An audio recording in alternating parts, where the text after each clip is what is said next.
Thank you, Honorable Speaker. And me also note, Honorable Speaker, that I've known the Honorable Kinyanjui for quite some time, since he was a member of Parliament, and he's been a friend. That will not deter me from vetting him. And CS nominee, I want to know, from where I sit, we see a lot of disharmony, or there being lack of harmonization of what is seen to be government policy in the Ministry, especially of Industry, and what happens in practice. And because we seem to be having a protectionist policy in the Ministry, especially around local manufacturers. And I have in mind the specific case of the steel and cement industries, where policy has been seen to be protecting local manufacturers, those who have invested heavily in the industry. But at the same time, in practice, the ministry also proposes certain other legislative measures that negate the policies that you espouse. What do you intend to do, should you be approved, to harmonize both policy and legislation? And I say that because specifically on cement and steel. For instance, we want to encourage the growth of local industry in the steel sector with heavy investments by particular players in the country.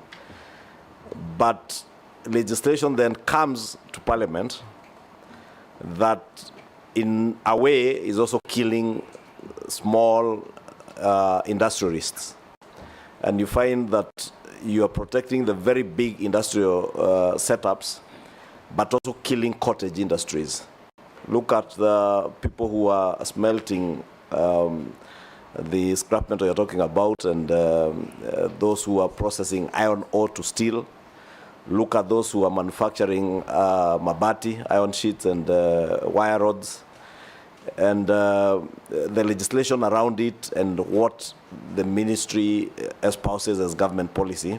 I therefore just want to hear what your views are on a protectionist policy in government of industry vis-a-vis the encouragement of young and nascent cottage industries in the country. Because big industries, yes, create jobs, but also the cottage industries probably create much more jobs than those big, very big mega industries. Just your views on that, CS nominee, and how you will harmonize both policy and legislation. Jeanette, Lee will take several so that you can answer them together. Jeanette, you will skip pausing. Thank you, Chairman. Honorable Chairman, there's something notable about nominees from Nakuru, which I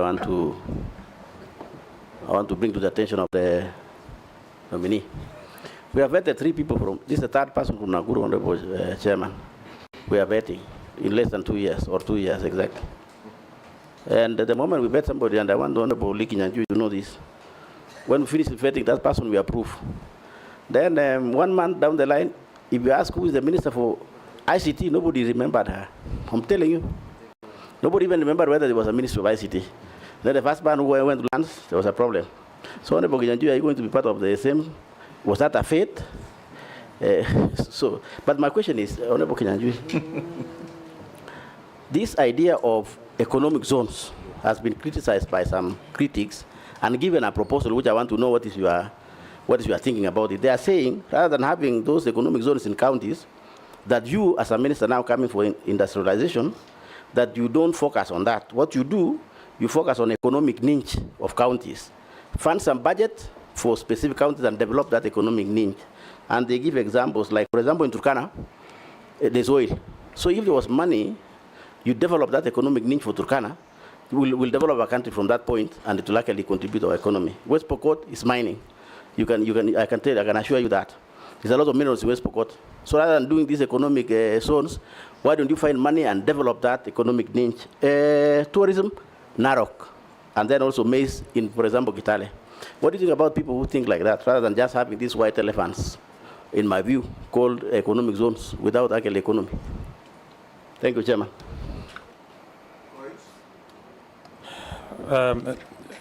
Honorable Lee, as a student of literature, you've always expressed that literature on your online platform, and most of it actually fairly has been, in the last few months, has been very critical on this administration. Number two, your party Ubuntu had its manifesto. Now you're joining, assuming this committee approves you, you will be joining the Kenya Kwanza government, which has also its manifesto. How do you want to use, how do you think you will work with this administration, considering that you've been extremely critical of this administration and its policies, and now you have to sit with the same team that you've criticized and used words against? Thank you.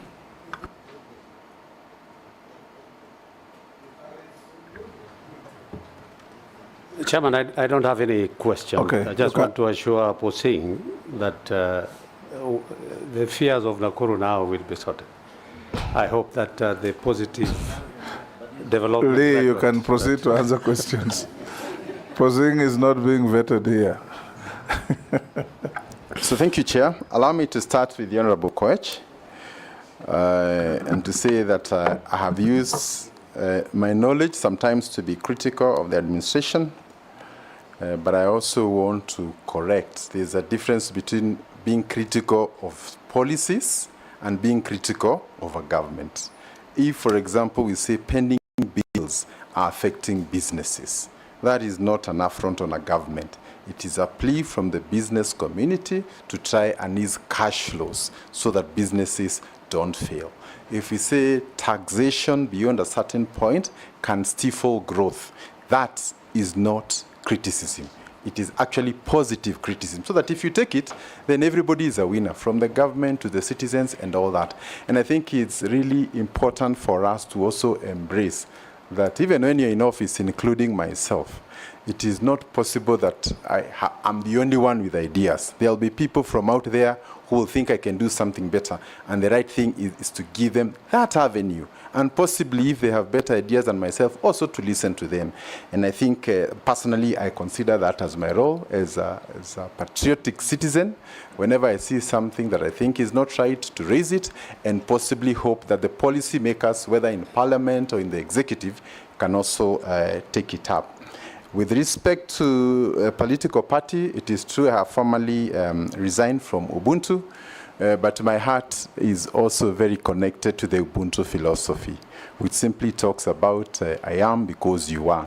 And therefore also in government, whatever policies we make must not just be about me, myself, and I. There is a bigger community beyond yourself. And I think really this is what we need to really get out there. When you see poverty out there, it's not something we can ignore. And I think the opportunity to work in government also means my thoughts, I will share them to colleagues through Parliament, also to the President, and give the best advice that I consider necessary for the country. The Honorable Kosing, he has said that nominations from Nakuru, I am not aware. I still remember those two gentlemen. I'm not the appointing authority, and therefore would hate to discuss Point them of order. in their absence. Chairman, was it gentlemen? A And a gentleman and a lady. You don't know your citizens in your former jurisdiction. Gentleman and lady. Yes. And I think maybe also what is important is that even when a new person like myself comes, it's not a very good tradition to belittle anybody else who's been there before you. I think acknowledge whatever contribution they've made, whether big or small. Actually, it was just a preamble to a question. Don't belabor that. Answer the well said. The relevant With respect question. to the economic zones, I think every county has a story. If you go to Pokot, you know, I mean, the situation will be very different from Mombasa. If you go to Makueni, compared to Nakuru, therefore, to make a generic template for all the counties may not be right. And I think, therefore, some of the considerations we need to make is to look at the economic opportunities existing at every place and ensuring that the the economic zones we are creating are responsive to the needs of that particular place. For example, in the pastoralist areas, the issue of beef and cattle and lamb is really in huge demand, especially in the Middle East. So we don't need to go competing with other places that could do horticulture.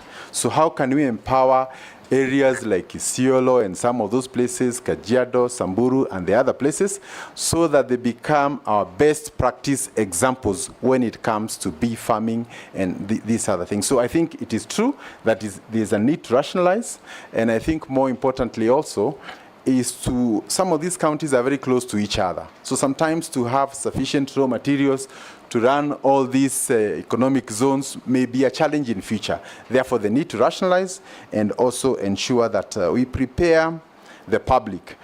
The issue of it turning out to be white elephant is not particularly new in Kenya, where government invests millions and millions of shillings, and I've seen it even when I was in infrastructure. We are told at a certain point there are very many accidents. We go and budget for a footbridge, and nobody ever uses that footbridge, in spite of all the money being pumped there. So there's a need for us to educate the public, in this case, the investors, so that they know what is coming up, where there are challenges of funding. We can look for linkages with banks, including banks that are funded by government, to ensure that there's a close-knit loop. And I think that should be going on now, so that by the time these special economic zones are complete, then you have uptick. And I also want to say that sometimes you have these special economic zones, they are here, but the investments by the local, the indigenous Kenyans, has remained low. So we want to see locals also take advantage of these existing facilities. And lastly, to also confirm that in the past, we have had some of these allocations to companies or persons who are not serious to take up these opportunities. And therefore, they are purely there for speculation. Maybe it's an area within the allocation team that we must make sure that those who are given the opportunity indeed are ready to hit the road running. Lastly, the majority leader, the Honorable Ishungwa, talked about disharmony in government policy. And I don't think this is a light matter, because on one hand, we've been trying to discourage imports. And I want to give the example of the import duty that had been slapped of about 1.5% on luxurious goods, some of those things that we didn't require. But it was removed. So on one side, we say we are protecting, but when you go to our supermarkets, 80% of the things come from outside, including toothpicks. So that is not consistent with a nation that says they want to industrialize. So I think there's a need both for government, the legislation, and also the national intelligence, because part of this legislation we pass has very serious impact on the nation's economic outlook. We are talking of a balance of payment deficit that is growing by the year. So for us to be able to overcome this, it will be extremely important that we harmonize our approach and ensure that everybody understands the implication of every single policy that we put and what it means to the larger national interest. Thank you. Nice. Sorry, Mr. Chairman. Sorry. I forgot to mention on cement, which I think is also a big issue. The President has pronounced himself on the issue of affordable housing, and it is obvious that affordable housing cannot be restricted only to the government projects. It also means that if I want to build myself a house, it is within the affordable agenda platform. But the cost of cement and steel has gone up by approximately around 30% in the last 2 years. And I think that can be attributed to some of the monopolistic regulations that were brought during the same period. And therefore, once vetted and finally approved, our first duty will be to try and get up a team to interrogate the impact of some of these policies and whether they are for the benefit of the country or they are reversal to the gains that we already had. The issue of cartels within the industry is also very important. And again, there has been mention of quality, and therefore KEBS and other regulatory agencies will be empowered to ensure that indeed we live up to our duty. Thank you. Honorable Speaker, if you allow me, just one follow-up question in relation to that, the same question I'd asked. Because CS nominee, what I would really want to hear, 20 years ago, the Kenyan state was the leader in manufacturing in the region. As of 2023, statistics are showing us that Uganda has now overtaken Kenya. The contribution to our GDP of manufacturing in Uganda is, as of 2023, was at 15.65%, while Kenyans has stagnated at about 7.6% as of 2023. And 20 years ago, Ugandans, Tanzanians, Burundians, Rwandese, all the way to Congo, people are importing things from Kenya.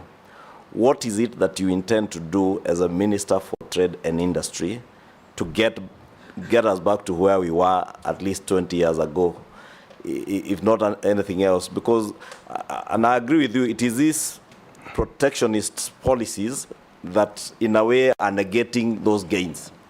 If you go to Uganda, it's not very big mega industries that are growing that contribution of manufacturing to GDP. It's small industries. But those are the small industries we are killing in Kenya. What will you specifically do to ensure that as you harmonize policies and legislation, you also encourage small cottage industries to grow in the country and take us back to that position where we were the leader in the region? Thank you. Yes, Amasa? Thank you. Just to build on to what majority leader said, nominee, it's not just about aligning Kenya's trade and industrial policies to the legislation. It's also about aligning all that to sustainable development goals, because that is what will guarantee that we continue to industrialize, that these industries continue to thrive and grow and expand. So those specific initiatives or plans or action plans that we intend to undertake, I think that's what we want to hear from you.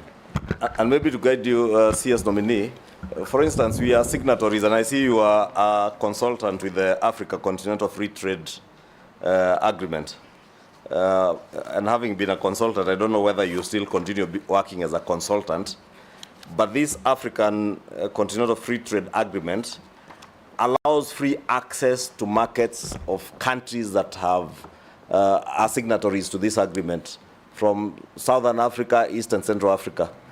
But then again, locally, we are signatories to that agreement, but then we have policies again that are negating the provisions of that agreement in terms of restricting the free entry of raw materials especially. And I have a case in mind of those two industries that I mentioned, clinker in cement and billets, steel billets. Because we pretend to be manufacturing those billets here and producing our own clinker, yet we are importing coal, and therefore probably the inputs that we need for production of that clinker becomes very expensive. And that's how you find that cement, the prices are almost 1.5 times as what they ought to be.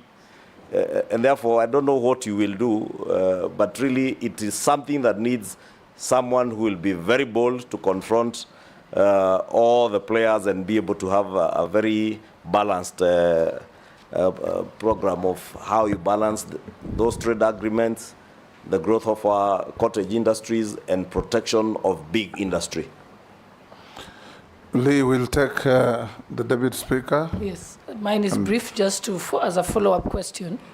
The cost of clinker has significantly increased because there's been a big excise duty loaded onto imported clinker.